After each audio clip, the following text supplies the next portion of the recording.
Kim orada? Kim orada? Ha, mana. Muhammed bitti mi? Vurdu mu onu? Kaçıp yürüttü o. Kim orta yaptı? Kim orta yaptı? Muhammed orta yaptı. Kim yenge yaptı? Ha? Kim yenge yaptı? Muhammed Canike. Kaydı bilesin. Ha, bal ne yaptı? İki, ya, kimin? Endi tuttu. Kakak taktı. Op gitti da. Kim yenge yaptı?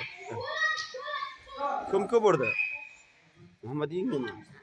Bir şunu böldü. Karaptır da sen karaptır. Onu karaptır.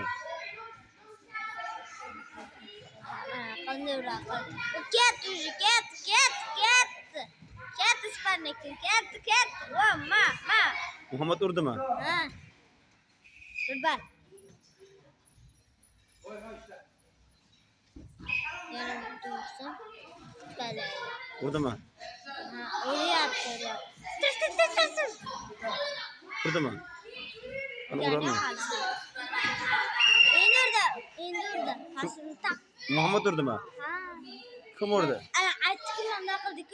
Ha, ne var diyor? Muhammed Canike.